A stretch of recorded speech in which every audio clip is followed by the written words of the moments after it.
Ahora vamos a recibir a Norberto Dalmas Di Giovanni de la Universidad de la Defensa Nacional de Argentina. La charla de él, el artículo, se titula The Teaching of Antennas Course During the COVID-19 Pandemic. Te doy paso a ti para compartir pantalla. ¿Me ven en la pantalla? Sí. Bárbaro. Bueno, buenas tardes a todos. Muchas gracias por esta oportunidad. Yo soy Norberto Dalmas Di Giovanni, soy profesor de dos materias. Una de ellas es la materia antenas en la Facultad de Ingeniería del Ejército, cargo que tengo hace algo más de 30 años. Y por otro lado, trabajo hace más de 40 en la parte del Ministerio de Defensa, en investigación y desarrollo, también en el área de lo que podemos considerar aplicaciones del electromagnetismo. Este trabajo lo elaboramos con mi jefa de trabajo práctico, Carolina Giuffrida, y los dos alumnos de este semestre que cursaron la materia en cuestión. Bueno, la idea es un poco describir esto de la materia antenas, de qué se trata, cómo es el equipo de trabajo, cómo desarrollábamos la teoría y los trabajos prácticos, qué fue lo que pasó con el tema de la pandemia, cómo tuvimos que dictar las clases en pandemia y las conclusiones. Bueno, antenas nosotros la consideramos como una materia conceptual que está basada en los conocimientos que los alumnos traen del electromagnetismo.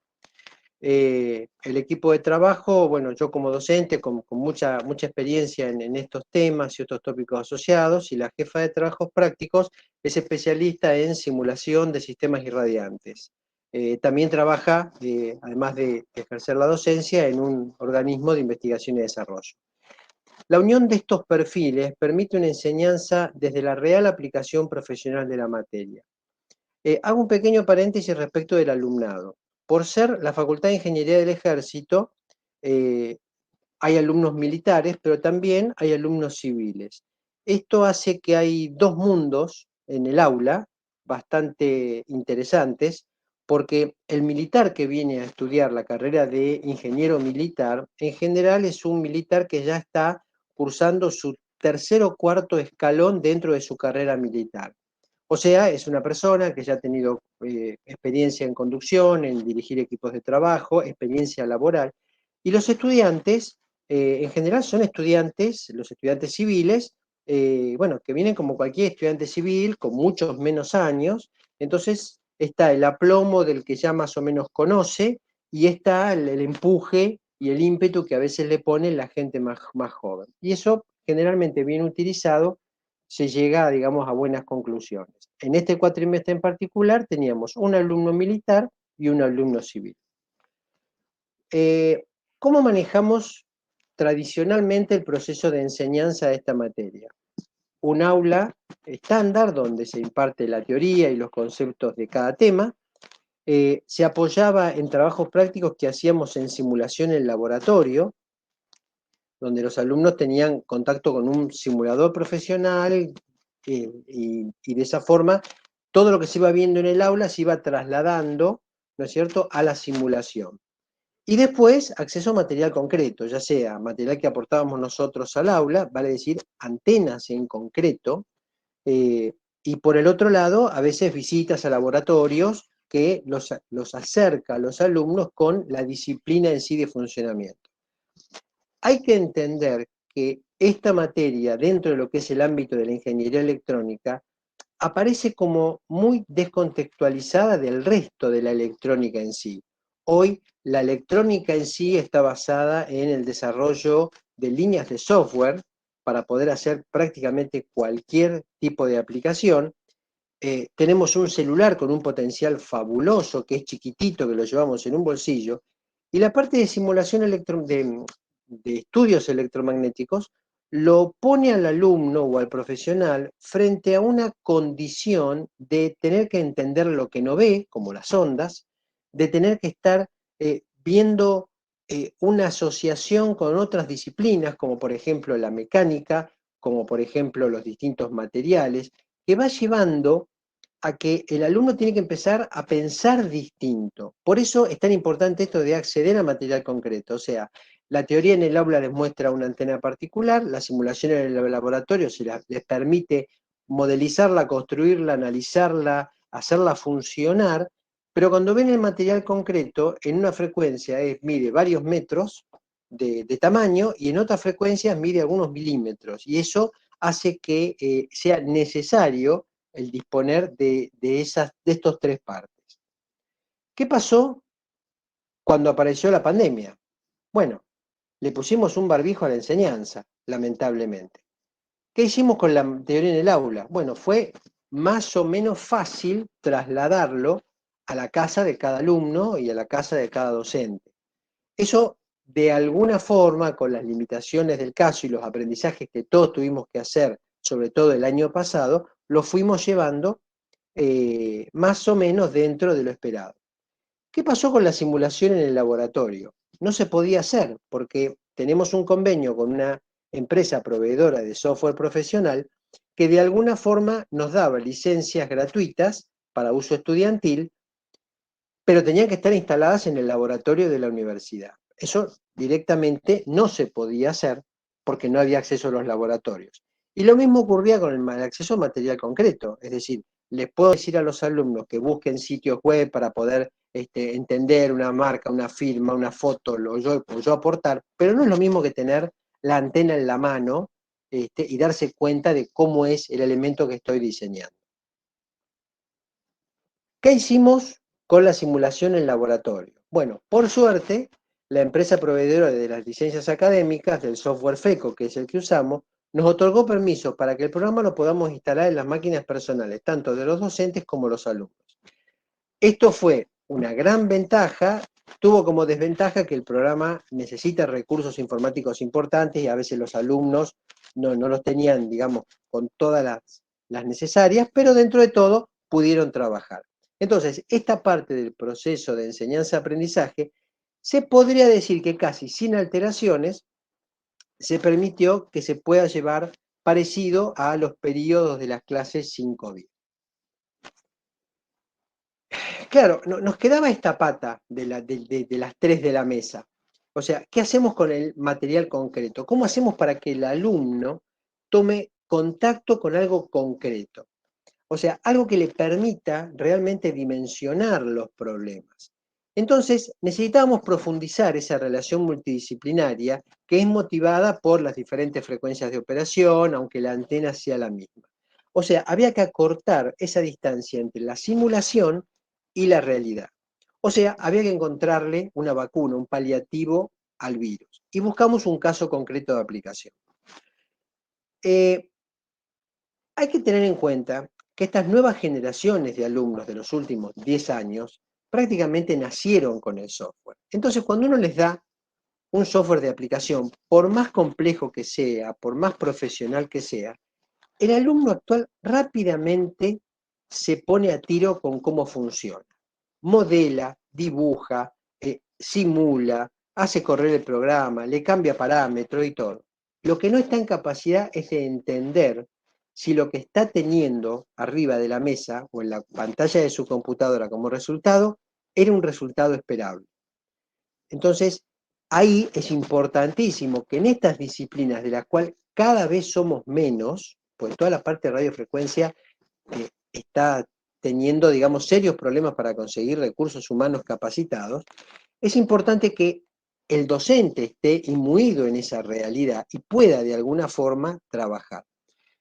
Entonces buscamos un caso concreto de aplicación. Argentina hoy está trabajando mucho en el tema espacial, entonces dijimos, bueno, ya que es un tema que todo el mundo lo conoce y sobre todo en el área del Ministerio de Defensa hay mucho empuje hacia este tipo de temas, dijimos, bueno, vamos a tomar la cohetería.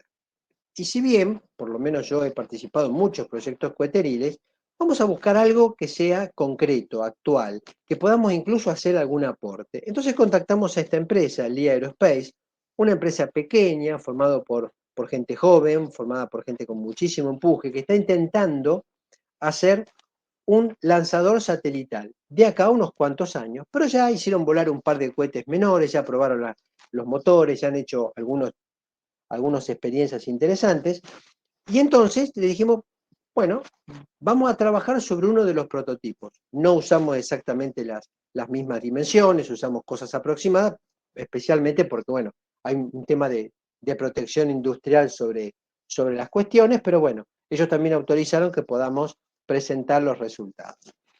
Entonces se seleccionaron dos tipos de antenas, los vamos a nombrar sin entrar en los detalles técnicos, porque bueno, se trata esto de un trabajo en educación, pero bueno, lo primero que hicimos fue decir, bueno, a ver, ¿qué pondríamos arriba del cohete? Bueno, una antena tipo monopolo. Entonces hicieron los alumnos la simulación del monopolo ideal, después pasaron a hacer la simulación bajo otras condiciones, o sea, ya más apareciendo en el cohete, empezaron a vislumbrar las diferencias que hay entre algo teórico ideal en algo real, y después para poder mejorar esa antena en cuestión, para que pueda irradiar hacia donde uno lo necesita, bueno, se construyó un conjunto de monopolos para poder hacer un diagrama de radiación mucho más simétrico, como está ahí a la derecha de la pantalla. No nos quedamos solamente con esa opción, o sea, esto estaría puesto en la zona donde está la carga útil del cohete, o sea, cerca de la proa del cohete, o sea, el extremo.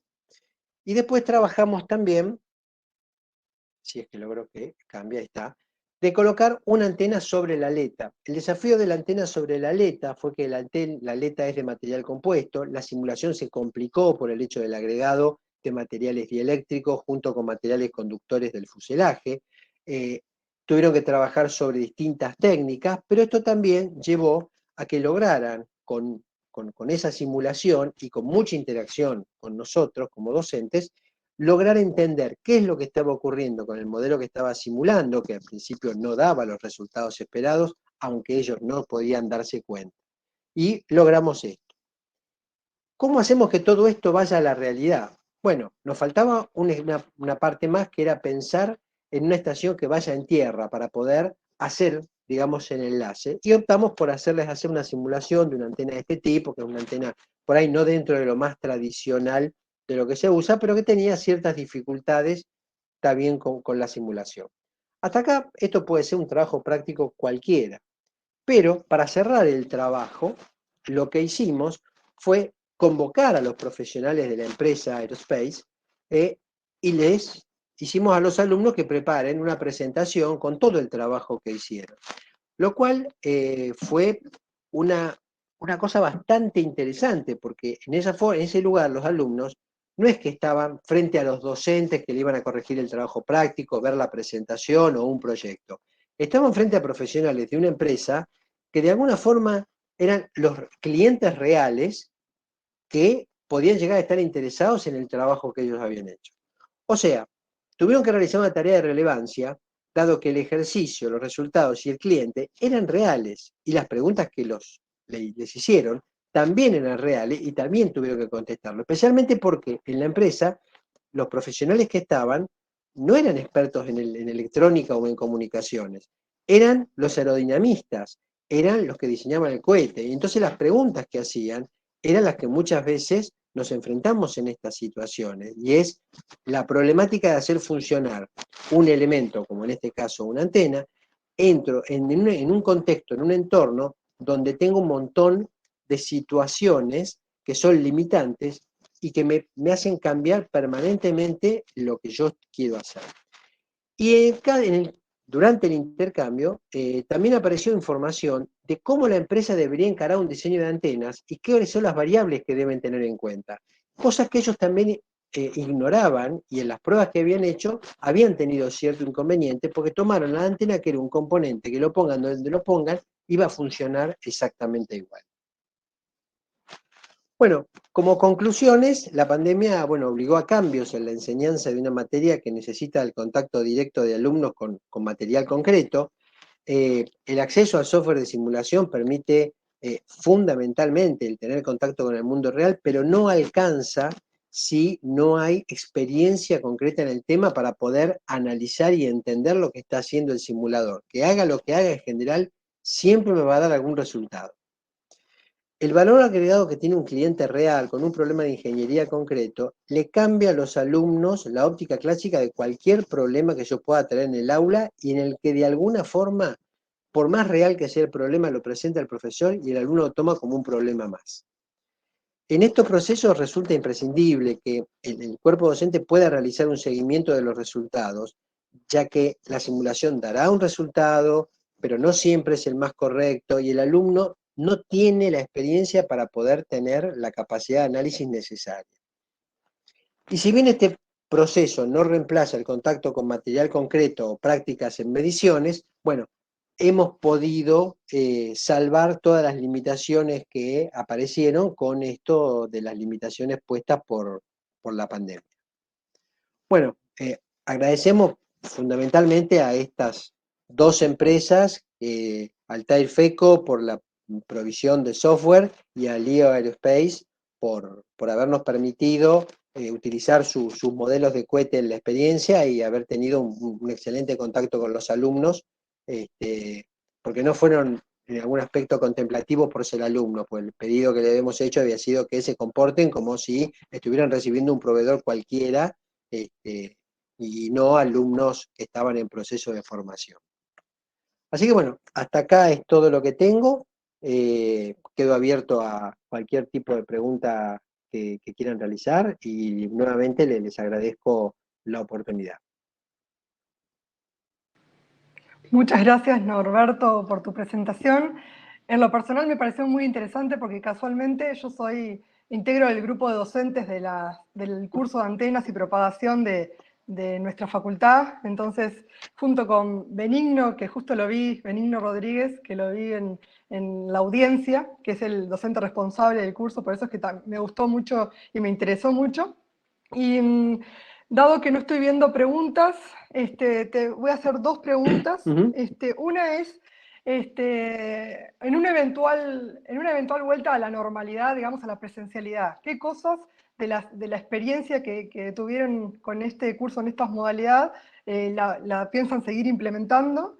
Y después, si evaluaron otro tipo de simulador, por ejemplo, el 4NEC 2, que a priori es abierto, es libre, digamos, se puede bajar, digamos, y no hubiesen dependido de la empresa que les proveyera las licencias. No sé si. Mirá, primero, las cosas que van a quedar, posiblemente quede un poco esto de la virtualidad, que ha sido muy importante porque permitiría, por ejemplo, que muchas veces me ha pasado, o sea, yo tengo una pequeña dedicación en lo que es enseñanza y el resto en otro aspecto, y no estábamos acostumbrados por ahí porque no se permitía que si el docente no podía concurrir por alguna razón, no existía el mecanismo de la clase virtual.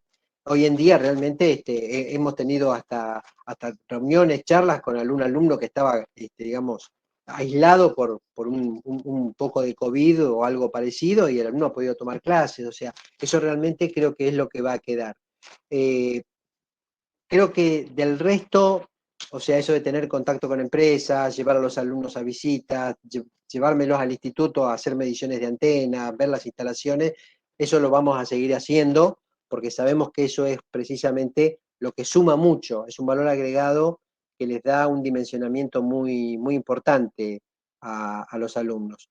Respecto de los software, hay mucho software dando vueltas. ¿Por qué elegimos el FECO? Bueno, porque es uno más.